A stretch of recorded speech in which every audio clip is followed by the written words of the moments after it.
Hello everyone. A little background. I was in my third year electronics engineering when it was time for our on-the-job training. I applied in Sharp Philippines because I always been curious about how big these electronic companies work behind the scenes. Especially in research and development. Sharp is well known in worldwide for their TVs, appliances, and electronics. The branch I entered at was Sharp Philippines Corporation located at KM 23 West Service Road, South Superhighway, Alabang, Muntinlupa City. It's an industrial area, and when it comes I first arrived there, I really felt like I was stepping into the professional electronics manufacturing in the world. When I first entered the R&D department, I was amazed at all the equipment, testing stations, and prototype lying around. My main role was testing TVs under certain durability and conditions. That meant checking how they performed when exposed to different environments, temperature, and usage scenarios. As an OJT trainee in the Quality Assurance Department, my job was to make sure that the televisions met the strict quality and safety standard before they reached the customers. One of my main tasks was volume testing. We removed the output going to the speaker and connect it to the dummy load instead. Then I adjusted the frequency and voltage to test whether the TV's audio parameters met the required standards. This process ensures that the sound quality is both safe and consistent for users. Next was the high voltage testing. Imagine this. It's the middle of the heavy storm in the Philippines. The wind is roaring, the rain is pouring hard against the windows, and somewhere nearby, a lightning bolt strikes, sending a powerful surge to the antenna line of your TV. If your television isn't built to handle that kind of sudden electrical spike, it could shut off instantly, or even get damaged permanently. That's why at Sharp Philippines, we perform high voltage testing on every television model. We replicate the effect of the lightning strike, sending a high voltage directly into the antenna port. The TV must survive the 5 full minutes of this surge without turning it off. This ensures that even during nature's most powerful storms, your TV will keep on running. Another important part of my OGT was channel receiving testing. This process ensures that every television can pick up both analog and digital channels without issues. First, we connect the TV to our testing signal source, which simulates different broadcast signals just like the ones you get from the real antenna at home. We then scan through the available channels, checking if each one appears clearly without distortion or noise. In analog channels, we make sure the picture is sharp and stable. And in digital channels, we check if the audio and video are perfectly synchronized. This kind of testing is especially important in areas where the signal strength can vary, because customers expect their TV to deliver a clear viewing experience no matter where they live. By passing this test, the television proves it can reliably harvest channels in different conditions. So when it's the hand of the customer, it's ready to go right out of the box. Now let's talk about heat. Here in the Philippines, we know how intense the temperature can get, especially in the summer. Inside some homes, it can feel like an oven, and electronics can suffer in that kind of heat. That's why we do the environmental temperature testing. We place the TV in the temperature chamber, gradually raising the heat to extreme levels. At a certain point, the TV should still work normally, and at once it reaches the critical temperature, it should display a warning letting the user know it's too hot. This test ensures that no matter how intense the heat gets, in a tropical climate like ours, the TV will perform and will protect itself when needed.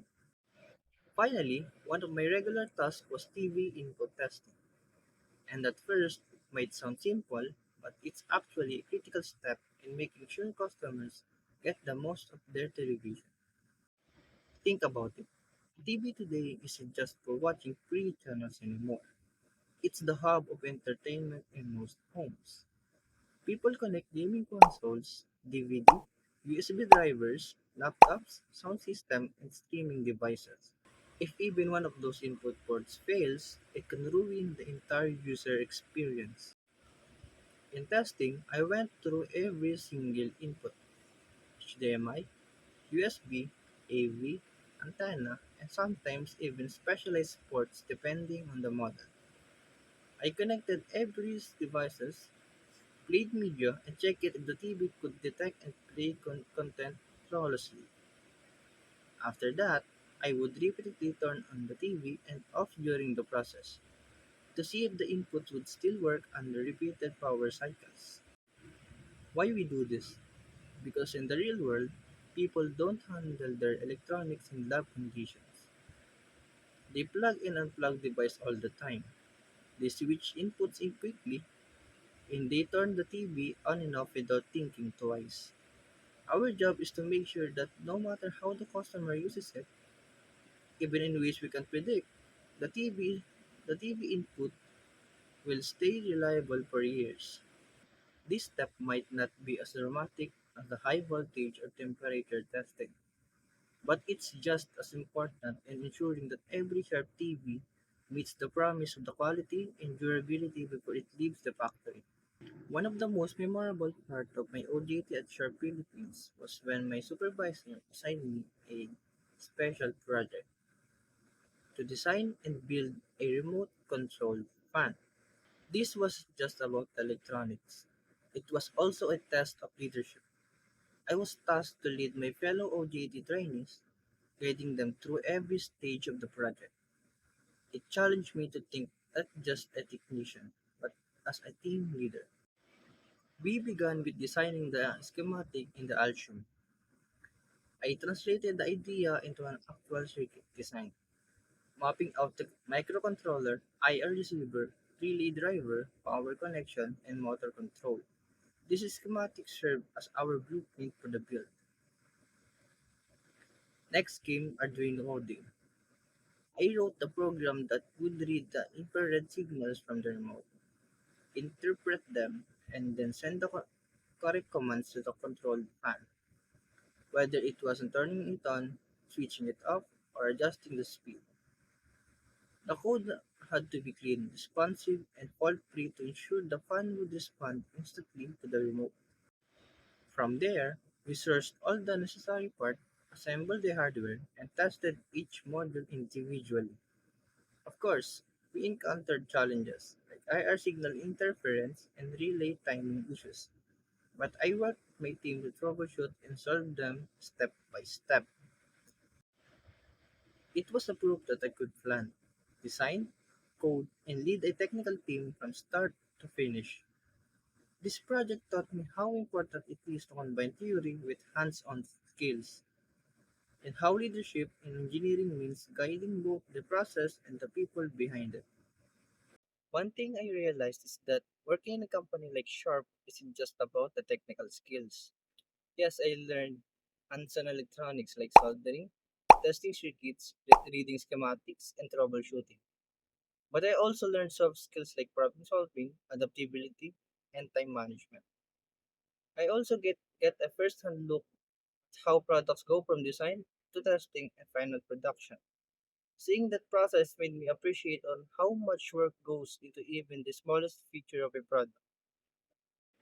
I also learned the importance of quality control. Chef takes product testing seriously because they want to make sure everything is reliable before it reaches their customers. Of course, not everything was easy. One of the biggest challenges for me was adjusting to the work environment, deadlines, detailed documentation, and make sure we followed safety protocols strictly. There were also times when our test didn't go as planned, and we had to troubleshoot from scratch. It was frustrating, but those moments taught me patience and persistence. Honestly, balancing OJT with my school requirements was also a challenge, but it taught me how to manage my time better. If you're about to start your OJT, here are some tips. Be proactive.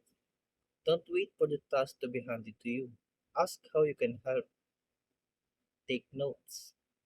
You will be learning a lot, and writing things down will help you to remember. Build relationships. Your supervisors and co-trainees can be great mentors. Don't be afraid to ask questions. It shows you are eager to learn. Enjoy your experience. It's your chance to explore the real world side of your course. Overall, my OJT at Sharp Philippines was an unforgettable experience. It gave me confidence in my skills, helped me discover my strengths, and taught me valuable lessons I can carry over into my career. If you ever get the chance to do your OJT like Sharp, go for it. You will learn so much more than you expect. And that's all. Thank you for watching.